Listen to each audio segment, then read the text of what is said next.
Hello everyone, welcome back to Horror Convos, a casual, relaxing, and occasionally funny podcast where we choose one topic per episode and discuss any media related to it that we want. Movies, TV, books, web series, video games, radio dramas, nothing is off limits here. If listening to ads awakens a mysterious and likely hereditary force within you that causes massive property damage and loss of life in a not-so-subtle metaphor for the hormonal roller coaster of female puberty, then you can listen to the full podcast ad-free on our Patreon. That's just a reference, by the way. No one under the age of 18 should be listening to this show under any circumstance without parents' permission. What are you doing here, you little shits, trying to ruin my career? Get out of here! Beat it! I often have guests join the conversation while sharing my own opinions, personal experiences, and examples of works I believe portray the subject well versus not as well. You can also hear the juicy outtakes that didn't make it into the podcast on Patreon, and we hold regular polls for you to decide what we talk about on our Patreon exclusive For the Fans episodes. Horror Convos is available to listen to on YouTube, Google Podcasts, and Spotify. We're still working on getting on Apple Podcasts. I know it's annoying. There's just this little snag with the whole Apple ID recognition thing that I'm still working out. We'll figure it out. In the meantime, please like, subscribe, hit that notification page, and follow us on Facebook so you never miss when our newest content is uploaded. And feel free to hang out on the Horror Convos Facebook page sometime so I can get to know our fan base better. We're always looking to improve the experience, so constructive feedback is always welcome. We may not always be able to incorporate your ideas, but we are open to listen. And now, joining me today, very special guest, my first celebrity of sorts, we have Caitlin Grant, who does a little podcast called Plug It Up. As the catchy and totally family fun intro goes, if it's leaking and you're freaking, plug it up. Plug it up. Do it!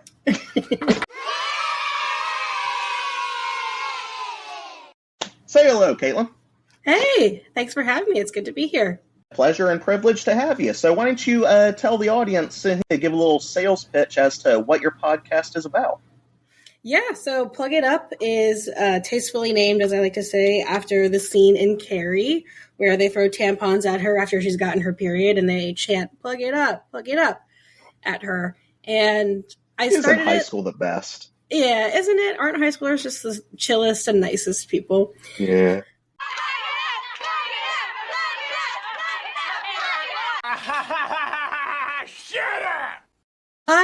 I've been doing Plug It Up for about 3 years now, and I'm about 150 episodes in, and it's about all things women in horror. So looking at a lot of gender stuff in horror, but particularly women monsters, women who become villains, but also looking at things like final girls and things like that. So all kinds of horror just from sort of a feminist perspective, and it's been a lot of fun, and I've gotten to meet some really cool people.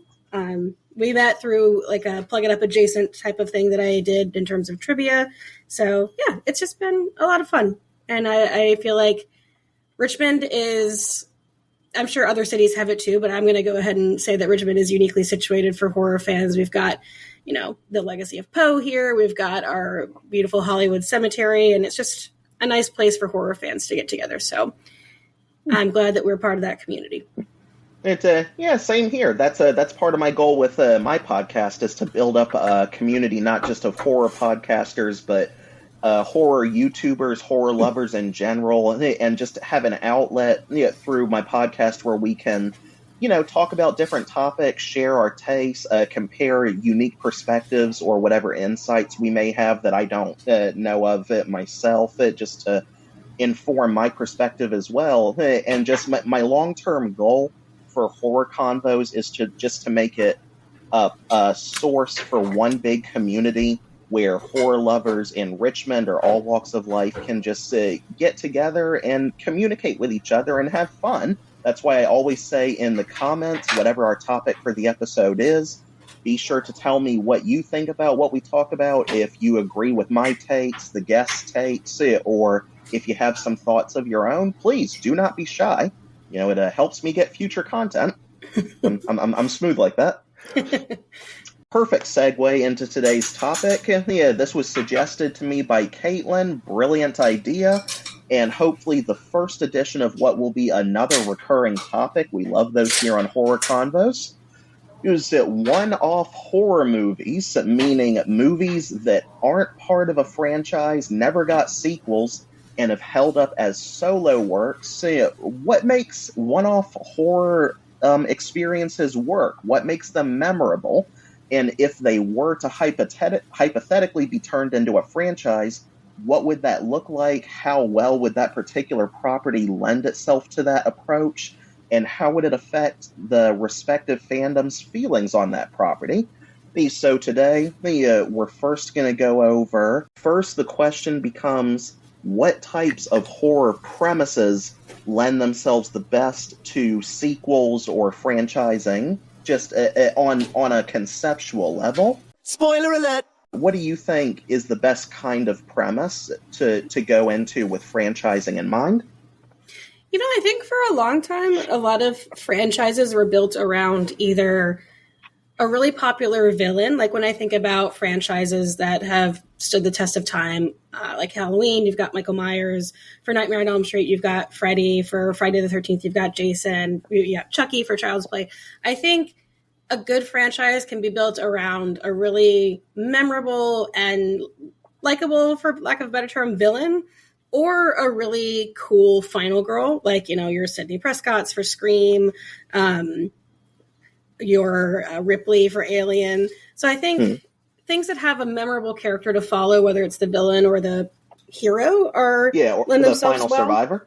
Yes, Final Survivor is a good term for it. I lived, you died. I lived, and you died. I also think that in newer franchises, when I think about like Paranormal Activity and things like that, Paranormal Activity was, they saw the budget to box office ratio for that because they made it for like $15,000 and then it grossed a ton of money that they were like, oh my gosh, we have to capitalize on this. So sometimes it's, sort of about, well, what is going to be in terms of production easy to make? And those movies, I don't think it's, any movie is easy to make in terms of the writing, the costuming, the production, all that goes into it. I don't want to discount anything there, but in terms of production, it is a smaller budget. And I think that that's a factor nowadays, but there's so much that goes into it. What came to mind for you? 100% agree. Like, as someone who's made like a couple mediocre at best short films, like I 110% know how the difficulties that go into just making a short film. I don't even want to imagine the headaches of a professional, never mind major studio production. And Blumhouse pretty much cracked the code on that with they put out the schlockiest of schlock year after year, like their recent film Imaginary, and somehow the overwhelming majority of the time, it's like they not only own the casino and run the money, they're pretty much printing their own currency. That they consistently seem to make their money back, regardless of how bare bones the sheer creative laziness of so many of their movies is. But if it keeps the lights on, I suppose. But that's a huge factor. That's what studios want to see is the projected box office. So I definitely agree with that from a standpoint of franchising. Like I think the first franchise to really capitalize on that trend of like budget to box office ratio, I want to say the Blair Witch Project, even though that wasn't technically made to be a franchise, it ended up becoming one over time. But I think future franchises, particularly in found footage horror, like I imagine Blair Witch pretty much set the template that Paranormal Activity and countless other franchises like it pretty much took the blueprint from. Like without Blair Witch, I don't know that we would have a lot of those franchises today. Because before that, I don't think it was really seen as a sustainable long-term business model. Like we had low-budget films that had made a lot of money before that in horror. But apart from maybe Friday the 13th, and later Halloween, once it really started pumping out sequels, starting with Part 4 in the 90s, I don't know of any long-term franchises that really that really went out to like keep the budget small and the returns big, down to a science, the way that we see today. I think maybe Evil Dead. I mean, that still had a decent budget, but not huge. And that so much of that comes from the passion of the Raimi brothers, Yes. and Bruce Campbell. But those budgets got bigger and bigger as the sequels unfolded. So yeah, it's hard to get that magic spot. But when studios see that ratio working for at least one, they're like, we got to do another one. So I'll fucking do it again. I think creatively, the best premise to go into, if you're even thinking about franchising, is the kind of story concept that deliberately leaves the door open to sequels in an organic way, ideally, and gradually lends itself better to franchising. I think in general, stories that go in with the goal of leaving the ending ambiguous or open-ended, to an extent, those are innately better suited for franchises than self-contained stories that were originally intended to be standalone works. Like it's a great point that you brought up Halloween, because I was going to bring that up myself. Halloween is the rare exception in that it exploded into this franchise that has been going relatively strong, on and off, always finds its way back into the spotlight for decades now. And John Carpenter has said on record that he originally never intended for the first film to have a sequel. Like, the ending is technically a cliffhanger in that Michael Myers disappears, but he's talked several times about how he didn't intend that to mean, oh, he's going to come back. He just, what that meant in his mind was Michael is just the boogeyman, he's a force of nature, he's not human. So you don't know where he's going to go to or if he might come back next Halloween, but he intended for that to be ambiguous. I do think that, like I said, stories that go in with the goal of leaving themselves open-ended for franchising just inherently work better to an extent than self-contained stories. That's not to say quality continuations can't be made off of standalone works, but the creator's intent generally contributes to and can influence a franchise's longevity and sustainability from a business standpoint. The most quality example I can think of off the top of my head is Terminator 2. Like, T2 works excellently overall as a continuation from the Terminator, despite the original movie technically being a closed loop with the time travel plot. Granted, the original film isn't airtight with its time travel logic either. The time travel stories kind of innately are more challenging to pull off when you got to get the audience not to think too hard about it. If Kyle Reese came back and saved Sarah Connor so she could raise John Connor to save mankind in the future, then why would John need to send him back in the first place? It's like, you're going to run into paradoxes with time travel pretty much no matter what. Yeah. But aside from that one little hiccup, if you can ignore that, T2 is probably the best example of a sequel that not only builds off of the original and expands the lore in positive ways, but surpasses its predecessor in several ways. And the biggest problem in the case of Terminator is that T2 was just so fucking good that subsequent entries used that as the template from then on. And just consistently fell into the trap of trying to keep that formula going, not because it was necessary or beneficial to the story or the lore or themes. I actually think it works against the themes of the series to keep trying to do T2 over and over. But it was just too profitable at that point for the IP owners to let it go. There's no way they were going to let it end there from a business standpoint with the sheer buttload of money that it made. And we see this countless times where the first two entries are just so successful and revolutionary to the zeitgeist that the brand then becomes a victim of its own success. We see this countless times in superhero comics. That's why they keep rebooting Jason Todd's Red Hood over and over and over again. He's an anti-hero, then he goes back to being a villain. He reconciles with Batman, then now he hates him again. He's a killer, then he's not a killer. They're never going to let Jason Todd have a definitive ending, just like they're never going to let Peter Parker's Spider-Man have a definitive ending. Just leave him on a high note for once and just end it, even if you're going to reboot the canon again. Seriously, it's like, how long do you want him to suffer in the same ways over and over and over? My God. When I was thinking about the original question of, what makes a good franchise, the economics of it obviously plays a huge role. And I was thinking a little bit too about, what, especially for horror, what makes a topic or a character interesting enough or compelling enough to just sustain a franchise. And part of it is character driven, like the final survivor or the villain, but also concepts that I think rattle people, it's like to their core in terms of fear, like Final Destination, like the idea of death being inescapable. Like that's a scary enough concept to a wide enough swath of the population that people are going to keep coming out to see those. Same with Jaws. It's like, we are scared of what the heck is in the water. And to not know and to be scared, I think there are certain concepts that lend themselves to retellings and reinterpretations of quote unquote the same type of story over and over again. And I think sometimes in terms of, concept, budget notwithstanding, I think that lends itself to franchise success too. That's an excellent point. I can tell you, definitely. I do think a lot of it comes down to the DNA of what you're trying to build on paper before you even start development or production. And all the best franchises that succeeded, despite the originals being standalone stories or not being built with franchising in mind. And I think those are all examples of series that succeeded in spite of that starting point, not because of it.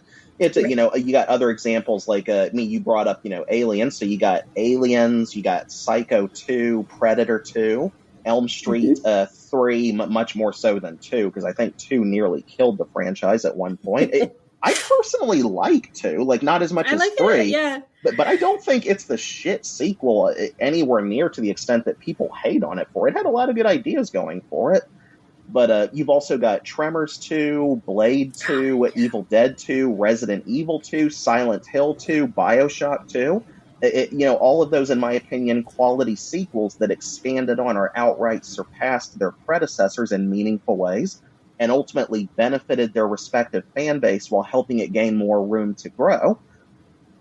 So from a pop cultural standpoint, they were all net positives, if not right away, than in the long run. But when judging strictly in context of the originals, none of their concepts were originally written, as far as I know, with a franchise in mind. Again, they succeeded as ongoing series in spite of not having a plan for that from the get-go, not because of it. We get into horror examples where going that direction really worked against them from the jump.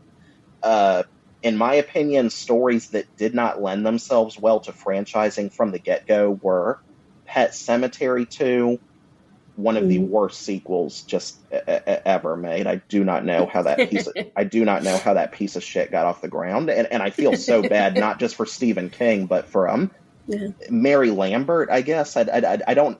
Whoever directed the first film, I don't remember if she came back to direct the sequel or not. The best of the best could not save that movie. From the concept alone, I was just like, why are you going back to this? But then you got From Dusk Till Dawn 2, Cabin Fever 2. People might hate on me for this. The Rage Carrie 2. I do not think Carrie ever lent itself to a franchise. No. And I think the story fundamentally does not work if you have her, or at least it loses a lot of what made the original so impacting and tragic, almost like Shakespearean levels of tragic. She has to die at the end of the story. Otherwise, you undercut so much of what that emotional gut punch that makes her story so sad. You cannot make a franchise out of a character like that and expect it to resonate with audiences the way that the first one did. It's just... Then you mentioned Final Destination. I agree that the concept is something that would get audiences coming back, much like Jaws. I personally don't think that Final Destination should have been a franchise, because with every sequel that they try to do, there's only so much that you can do to branch out from the lore of the original before it inevitably just becomes the same story all over again. Like literally every sequel is basically the same core formula of we were supposed to die at that point. Now we didn't die. Now people are dying. And it becomes a study in, like, how can we make the craziest death? Which is, like, is enjoyable in its own right oftentimes. But in terms of storytelling, it gets a little stale. And it always comes back to, like, essentially the same ending of you thought you cheated death, but then, oops, surprise, you actually didn't. And here we go again. I'll fucking do it again. And it's just like... But the only sequel that I think justified that pattern of, like, going on the same roller coaster ride again is Final Destination 5. Because to its credit, it did have an interesting twist ending with that reveal, spoilers, that it was a prequel to the first film. If you ignore the one obvious in-universe contradiction that Tony Todd looks so much older in the fifth movie than he did in the first one. And, it's like, you can argue, the whole fan theory of, he was just death in human form this whole time, even though there's nothing in the films to back that theory up.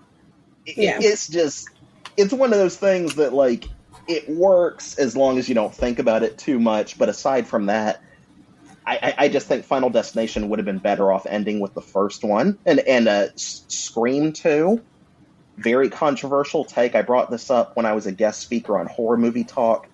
I personally don't think Scream should have ever been a franchise. I think the first film was the perfect place to end it as just a time capsule of the time period it was made in. Because similar to Final Destination, it's just... I just think every film after the first Scream just went progressively downhill in terms of the story quality, the characters, the meta commentary. It's like scary movie. Yeah, the scary movie films lent themselves to that much better because they were built from the ground up to be comedies, parodies. They didn't take themselves seriously. Scream was a parody in some ways too, but it took itself much more seriously, tried to make you care about the story. And that just inevitably led to problems where every film became, like, so much more predictable in the sense of, you're doing this meta commentary on this now, and we're changing the story with this. For Scream especially, like, the franchise, it sort of recontextualizes. So, like, the first one becomes this interesting story that's told and that has these elements of satire and parody and, meta commentary, which is really cool and unique, especially for the time. Yeah. And then as they go on, kind of like how Final Destination becomes this, like, what's the craziest kill we can get away with? For Scream, it's like, okay, what's the opener going to be? Because they're known for their, kind of schlocky openers. And then, like, who's the killer going to be? And it's sort of like who done it.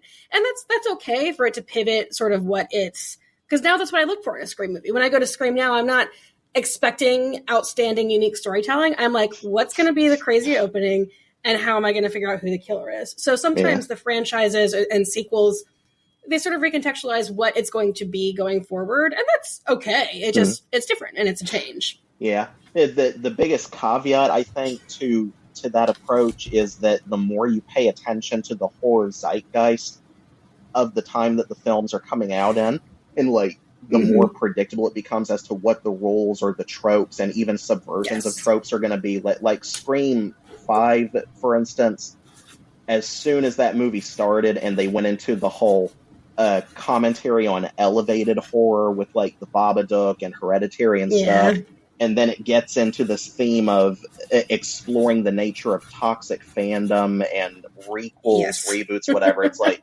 Within the first 15 minutes of that movie, this is just speaking for myself. Like, different people may not have seen it coming. I predicted what the twist was going to be in that movie within the first 15 minutes. As soon as the main character's boyfriend was introduced, it made me think back immediately to how so obviously Billy was going to be. He was either going to be the killer or he was going to be the red herring for the killer. Just the red herrings get progressively easier to predict with each sequel. And with the fifth one in particular, I'm just like, oh my God, you're really doing this now. And it just, well, even with 4, the whole concept of, like, I don't need friends, I need fans. Like, that was sort of its commentary. And it was not an inaccurate commentary for the time, but Scream is a franchise that definitely as it's existed throughout different, honestly, generations at this point, it makes sense that it's going to pick like a thing to comment on each time. There's always a hook. There's always like a list of tropes they're going to go off of for the given decade. It's just I just think the original was the perfect execution of all of that. And I've said before, the first 13 minutes of Scream with Drew Barrymore's death, I think those are the best 13 minutes of the entire franchise. It perfectly captures the meta commentary, the humor, the serious horror, the atmosphere. It's Wes Craven at his absolute best, in my opinion, even more than Nightmare on Elm Street at its peak. I think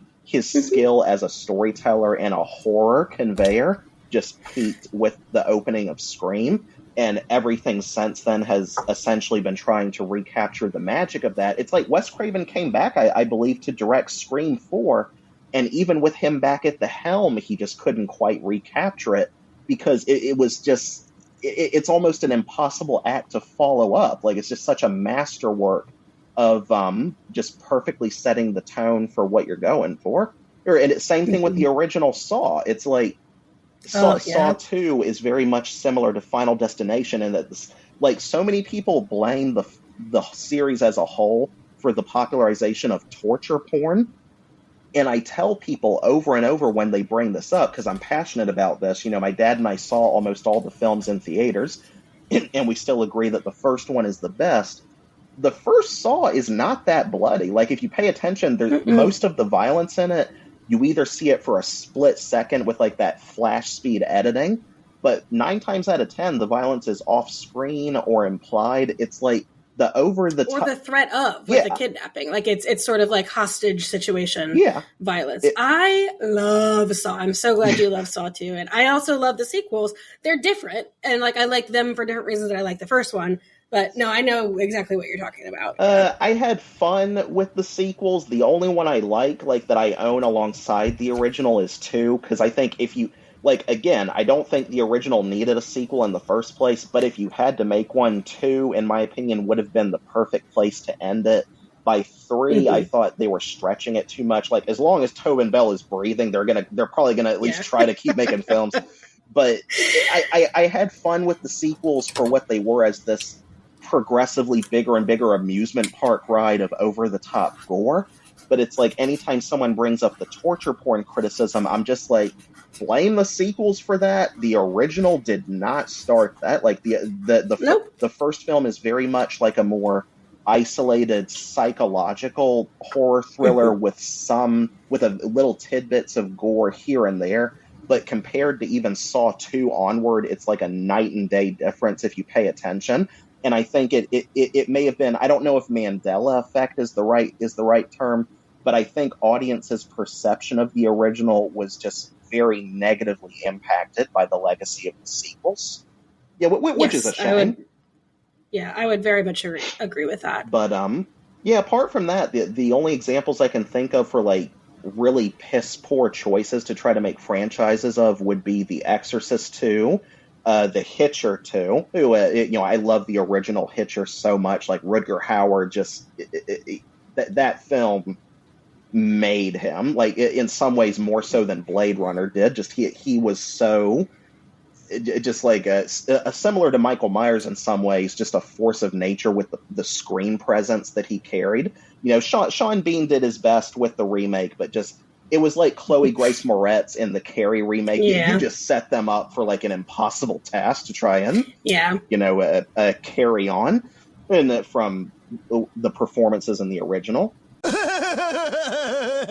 Even Poltergeist 2, which so many people like, I would say the original was the perfect place to end it. I just did not like the idea of that family going through any more crap, especially Heather O'Rourke, whoever it was that played the little girl. Like, in my mind, Poltergeist 3 does not exist. She doesn't get adopted by a new family. She lives happily ever after. Her family saves her at the end of the first film.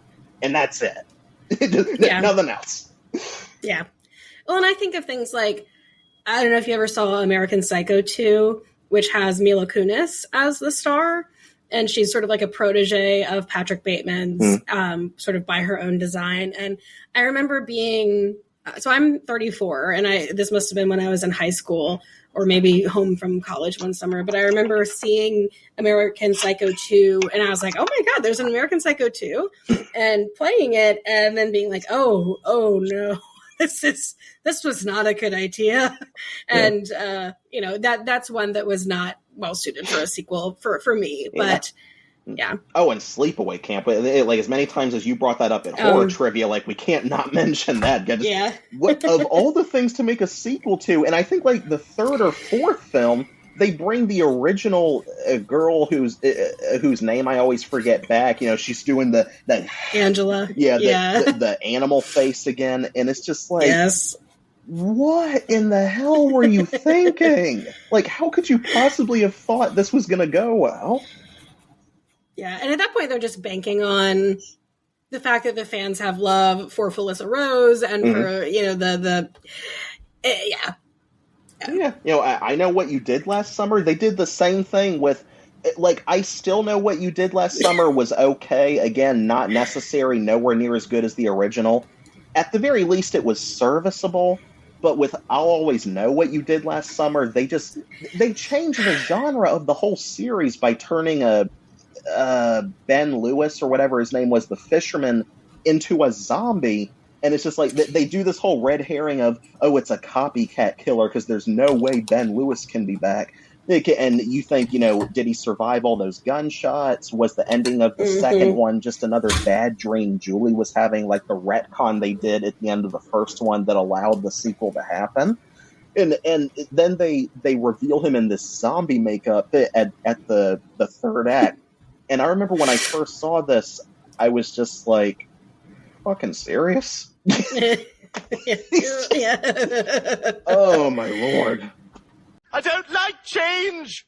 I think that's a good point for us to transition into the second phase of the episode, where we're now going to bring up one-off horror films that could lend themselves well to becoming a franchise, or they could have at one point if the momentum had been capitalized on, in an alternate universe where you had the perfect talent to continue those series on and keep making them better, versus examples that you should absolutely never attempt to do that with. You will embarrass yourself on so many levels and lose so much money. So now we are going to get into the good, the bad, and the... Holy ass crackers! First example of a franchise that I think could have been so big if they'd pursued it is Killer Klowns from Outer Space. Because, I mean, even though the clowns are destroyed at the end of the first film, there's so little that we learn about them, and the characters speculate on them in the film, like, where do they come from, what are they exactly? They bounce off all these theories, like, maybe these things are where we get the idea of clowns on Earth from, or maybe they're these random spacefarers just stopping by for a bite to eat. Is there a whole intergalactic empire of clowns that we haven't seen yet? I think that could have been a lot of fun, like in a sequel, or maybe not a string of sequels, but at least a healthy dose of franchising. And I love that they're making a video game based off of it too, because there's so much fun you can have with the weapons that they use. Imagine how many people saw that movie and thought, "Man, I'd love to be able to play around with all those different gadgets." Well, and then, I don't know if it was last year or the year before, Spirit Halloween released some of the prop weapons from Killer Klowns, and they sold out, like, immediately because people loved them. Yeah. Like, it's such a good idea to capitalize on that. It's trying to think. I'm not sure off the top of my head what you would do in a sequel to that exactly. Like, I wouldn't try to rehash the same characters like the survivors from the first film. Maybe you could set it in a new town, or maybe even like a new country, and just have new clowns come in with like new weapons. Approach it like the Final Destination sequels, I guess, is like, how can we make this film different, crazier? What's the wackiest kills we can come up with? Mm-hmm. Yeah, and I think they're so memorable. Like, they kind of, for me, fall into the camp of, this is a memorable villain that sticks with people. Yeah. And, you could build sort of anything off of there, going from there, because that's what people are going to show up for, is the killer clowns from outer space. They're not necessarily going to be there for any specific protagonist, you know. I don't even remember most of the names of the protagonists off the top of my head. Like, I think one of them was named Mike. He could, yeah. Yeah, but I've actually been hoping for years that of all the franchises to, you know, we're living in the generation of everything being remade and rebooted now, and of all the horror remakes that we've gotten, particularly from the 2010s onward, I was surprised that nobody's tried to redo Killer Klowns yet, because there's so much you could do with that in the film platform in terms of how far we've come with special effects, how the makeups could be, you know, so much grosser and scarier while still perfectly capturing the style of the original. Well, like of all the things to try to bring back just for this popcorn fun and a kind of theater experience, like you can't get much more potential, basically gift wrap to make you money if you do it well, than Killer Klowns from Outer Space. Like, people in the 2020s, you know, they love 80s nostalgia. Look at how much you know Stranger Things is succeeding. Yeah. So it's like, you know, people bank so much on trying to bring the heyday of the 80s back, and in the horror genre, I'm thinking to myself, what are the 3 biggest franchises that just ooze 80s pulp? You know, you got I don't think Friday the 13th, Halloween, or Elm Street, because those series are more timeless in their characters and their appeal.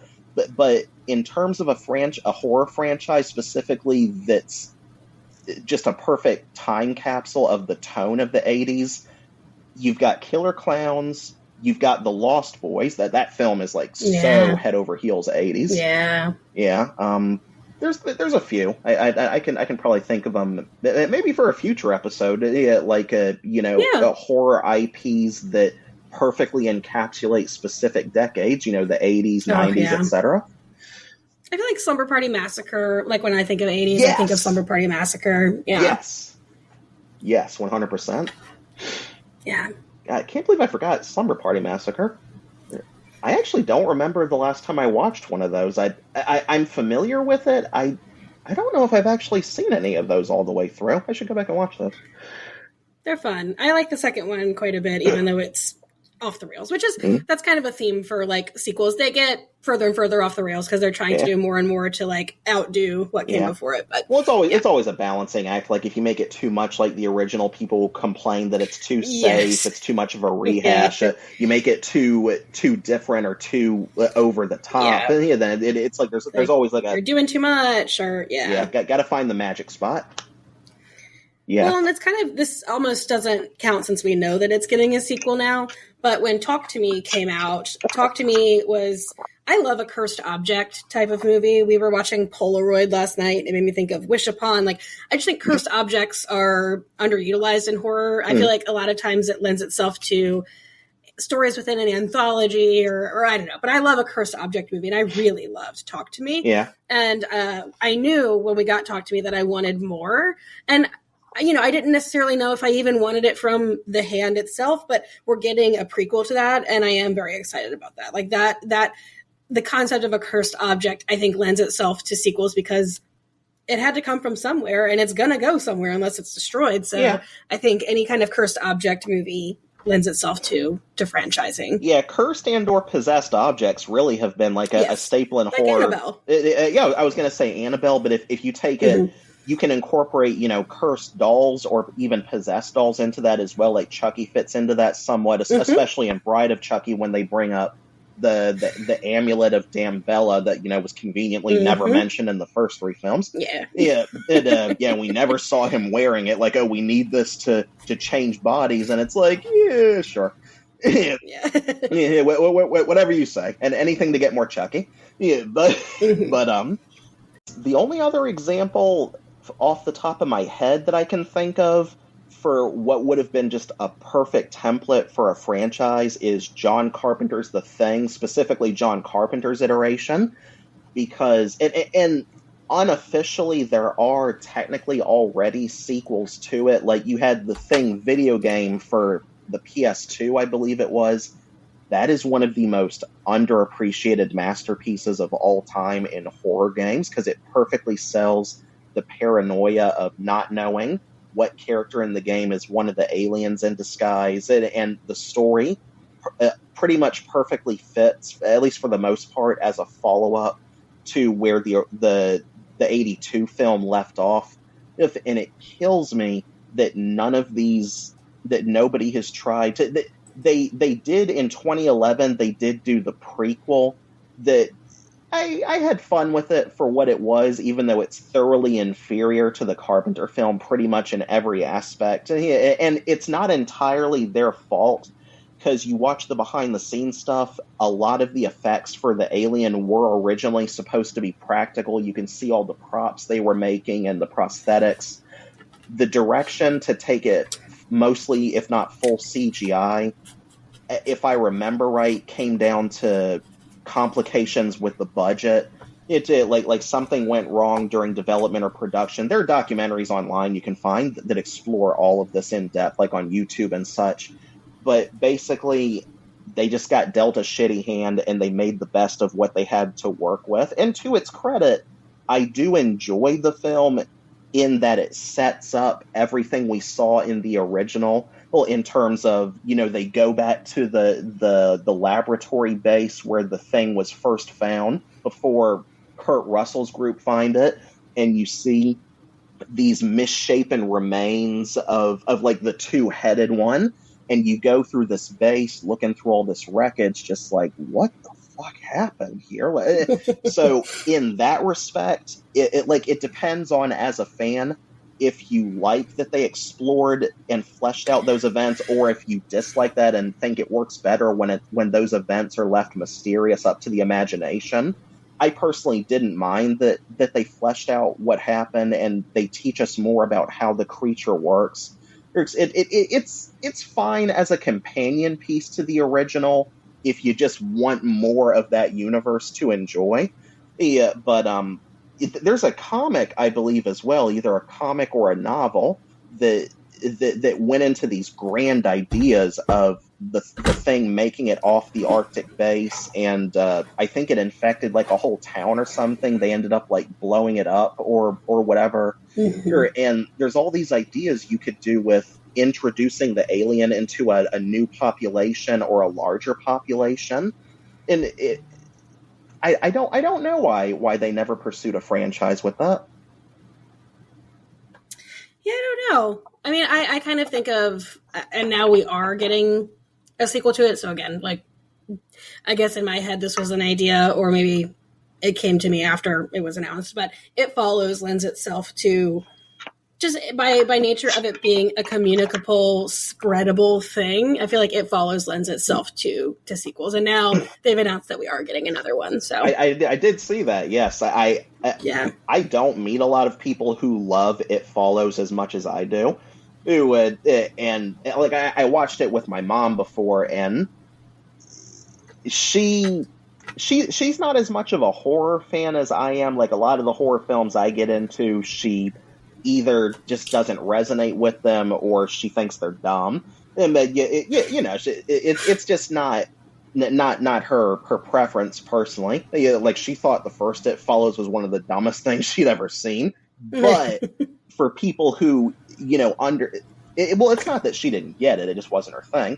But right. I do completely agree that we could see at least one, and I don't know if I would stretch it into a several sequels kind of franchise, like maybe at the most make it into a trilogy and then find an endpoint for it.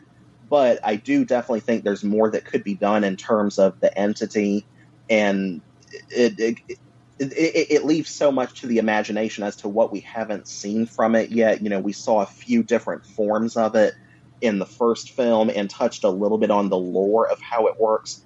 But there's so many unanswered questions too that you could. It's very much like Nightmare on Elm Street. Like there was so much about Freddy that was open to explore new possibilities with the sequels. So even though the It Follows entity doesn't have anywhere near the staying power as a character, at least in terms of character presence compared to Freddy, since it's essentially this unknowable, almost cosmic horror kind of thing, you could get at least one or two more quality stories out of it. Yeah. I'd love to see, like, I mean, this is kind of a dark sense of humor on my part. I'm one of those people that has a dark sense of humor, but I'm just imagining the thing passes on from victim to victim as you sleep with someone, right? So I think to myself, so as soon as I heard the announcement for a sequel, I thought to myself, what if they did like an orgy scene where like people are just passing it to and from each other back and forth, and the entity is just like, oh, it's going here, now it's going there, and it's like hot potato of penis. It's like, where am I going? Yes. Where am I going? That's a lot of nuts. I always call it the ST demon, because that's how it kind of works. The ST demon's like, I don't know how to operate a threesome. I don't know who takes precedent and how this works. Does cunnilingus count? What do we do here? We love premarital sex.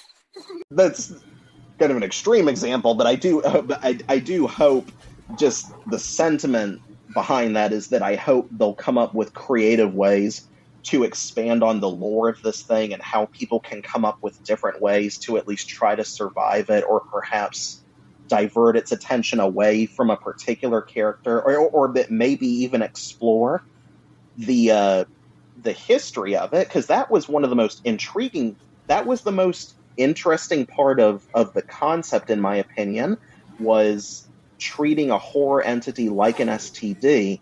And one of the toughest, scariest things to do for people who have caught diseases like that in real life is trying to retrace your steps of how far back does this go, and where did it start? Because I think part of that, outside of the horror context, is you just feel this emotional need, understandably so, to look for someone to blame, or like, who did this to me? And they do explore that somewhat in the film as well, when the guy who passed it on to the main girl is like, I didn't want to hurt you, I just didn't want to die, like somebody did this to me too. And it doesn't justify what he did, but from a human standpoint, you can understand where he's coming from. Very much like The Ring. If it was you and your kid that were on the chopping block next, could you kill or essentially condemn to death another human being to save your own skin? Like, what would you do in that position? Yeah. So, absolutely. Yeah. Now we'll get into examples of franchises that should never be touched as far as franchising goes. My first pick, Interview with the Vampire. Absolutely not. I would agree. Never. Yeah. And it's funny because, like, I like Anne Rice, and I like both Interview with the Vampire, the book, and then The Vampire Lestat, and, like, The Vampire Armand. Like, there are other books in her universe, but yeah, I'm good with Interview with the Vampire being a solo property. Yeah, I don't want to see a Lestat prequel or an in-betweenquel of what he was doing during all those years that he was separated from Louis. I don't want to see a continuation of a different vampire being interviewed, trying to make it into an anthology. You are never, ever going to be able to match the success of the original story, or even the 90s movie for that matter. You got the new series adaptation going now, which in my opinion is a piece of shit in every aspect. Yeah, but whether you love the adaptations or hate them, just the ending of The Interviewer, meeting Lestat and then being essentially put in the same position that Louis was in, like, I'm going to give you the same choice I never had, and you think the cycle's going to start all over again, but now it's in modern day. No ending or continuation could possibly surpass that, because it's just a perfect endpoint of The Interviewer getting more than he bargained for, and he thinks, wow, I'd love to have your powers and see what you've seen. It's a perfect be careful what you wish for kind of finale. I think so too. Stephen King's It, I think, would be another one. And don't bring Pennywise back. Don't have him go after a new group of kids. Don't bring the Losers Club back. Everything that could be done with that story has been done, I think. Yeah. Yeah. They were doing that prequel series, Welcome to Derry, which, again, I don't think is necessary. It could be fun just to see what Pennywise was up to during those years and how the town was influenced by it as a presence, but I don't know. I think you're right. I think we've gotten what we need, and what we need is subjective, of course, to everyone, but I've gotten what I need, I think, from that property, so I feel you. Yeah, I think part of it comes down to just if anytime you're going to do a new story, the first thing you should ask yourself is it what does this bring to the lore or the property that's necessary or that benefits it? Like, if you can't come up with anything beyond, well, it would just sell more tickets, then again, from a business standpoint, it's your job to think that way. I understand that, but it's still just it's pretty much you're like a lemming driving itself to the edge of a cliff if you go in with that approach. Yeah. I think there's that George Carlin bit. I think it was Carlin. It applies to conversation, but it also applies, I think, to this conversation in terms of movie making. Does this need to be said? Does it need to be said by me? And does it need to be said by me right now? And in terms of adding to a property, like, does what I'm trying to produce, does that need to be said? Does it need to be said by me? And does it need to be said by me right now? Because sometimes the time has passed too. Like if someone was going to continue one of these one-off movies, the time might have passed, and that's okay too. Yeah. You know? And I love that you referenced George Carlin. He's one of my favorite comedians. And he's the coolest. The Babadook. I think that story was. That story's perfectly fine where it ended. They do leave the door open of the son having to basically keep the creature in check or the entity, whatever, when he's older. Or his mom pretty much directly says you'll meet it when you're bigger. Or I don't see the need to I don't want a new family to find the children's book on their doorstep or whatever. Don't try and make it like this entity that can tackle different families. I think the Babadook only works as well as it does because the entity represents that specific family's grief and internal conflict that they don't beat in terms of it'll never bother them again. Like, that grief will always be a part of them, but they learn to live with it or go on living their lives. I think any attempt to continue on from that would kind of be a betrayal to that theme. Well, I had a couple for ones that I don't think should get remade. Please tell me. Yeah. I honestly think Jordan Peele has done a good job of creating solo pieces that probably should not get companion pieces and should not be franchised. Like, Get Out, especially the time that it was released, packed such an important political message that, like, it was at the right time by the right voice with the right message. And it was just, like, perfect for that time. I wouldn't want to see the Get Out universe expanded because it's so important that it exists as it does.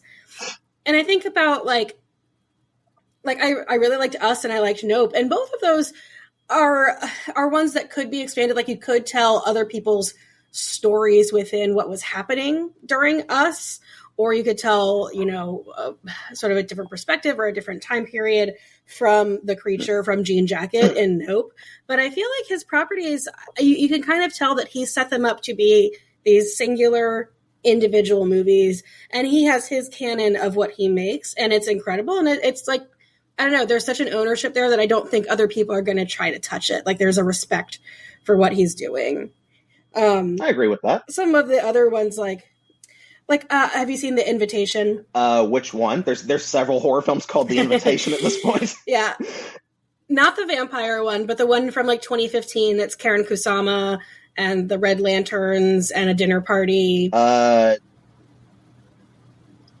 Did Logan Lerman play the protagonist? Like, he's got a beard, kind of hippie hair? Yes, I have seen that one. That one I thought was an intriguing, slow burn kind of film. I love that movie, and the way the end is set up with the reveal, I don't want to spoil in case someone's not seen it, but the way the end is set up, you're like, oh, there's more to this story, but part of me is like, I like that we're left being with the shock of like, holy shit, this is bigger than any of us thought it was, and our mind filling in the gaps from there. I think that that's a series, or that's a movie rather, that opened itself up to the possibility of sequels, a series and a franchise, but that it stayed where it is because everyone was like, dang, they did it. Like they did it so well, and to expand upon it would be very challenging. Yeah. So I think there are some writers and directors that, by nature of what they've created or by how they've sort of presented themselves, that it's just not going to go anywhere. Like I think of like The Witch. I love The Witch, and that story is done, and I'm totally happy with where it exists. You know, I'm happy. It's one of my favorite movies ever, and I don't need more of it. Like I don't need more iterations of it. It is perfectly situated for it. See, I loved the episode of your podcast that you did on it. Like if you're looking for a perfect place to start, plug it up. And you don't know what episode to start with, like my personal pick would be the episode on The Witch, because like you and Maggie went so in depth on like just pointing out insights in that film that never would have occurred to me personally. That's one of the things I love about talking to different horror fans, and I especially loved the level of history you went into with where the different tropes related to witches come from. Like, you know, the broomstick, especially, like the first who knew, right? First couple minutes, like I couldn't breathe. I was laughing so hard, and then my first reaction was, "That's fucking hilarious," and my second reaction was, "Is this real? Like, are you for real right now?" It's incredible just learning about where these different folklores come from, because some of them it's just like the least expected source you could think of. It's like, that's where that came from. Oh my god! Can be quite shocking. Yeah, I mean, I thought American Horror Story Coven was funny with some of the traits they went into with, like, you know, witches being able to fuck people to death. It's like, I didn't know that before I saw that season. That explains a lot. But yeah, definitely keep my genitals away from anyone that practices witchcraft. Yeah, I grabbed my crotch reflexively several times after what you brought up in that episode. Just like, no, I don't want it. Oh, that's funny. But yeah, the brain fart. But yeah, like, I didn't know if there were any other, like, sort of ultimate, like, don't touch them type of movies. I like Drag Me to Hell. Like, that's another one that I'm like, that's a one-off that has stood the test of time for me, that it could have become a franchise, but right at this point, the time has passed, and I love that as a one-off horror movie. It's a Raimi property. Like, it just works. Drag Me to Hell again. Drag me back to hell. You're still dragging me to hell. But drag me to super hell. But I would watch that, but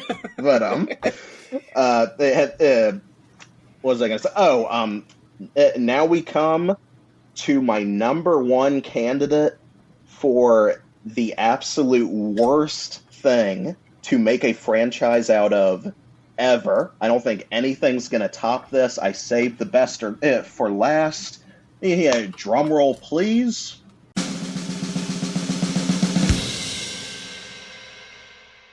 Titanic. What?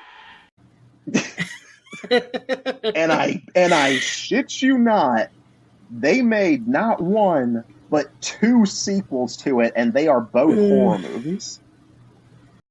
What the fuck? That is choice. And they directly build themselves as if they're connected to the James Cameron's. I am not kidding. Oh no! Titanic 2, made in 2010, and then Titanic 666, which came out in 2022. It made by The Asylum, who you may know for Sharknado. Oh, okay. Oh, wow. Did you watch either of these? I watched the trailers, and that was enough. Oh my God. balls, the sheer magnum opus cojones to do so. Can you imagine if somebody tried to make a horror franchise based out of something like 9/11? I was going to say some other horrible tragedy. Yeah, fuck. That is bold. It's almost impressive.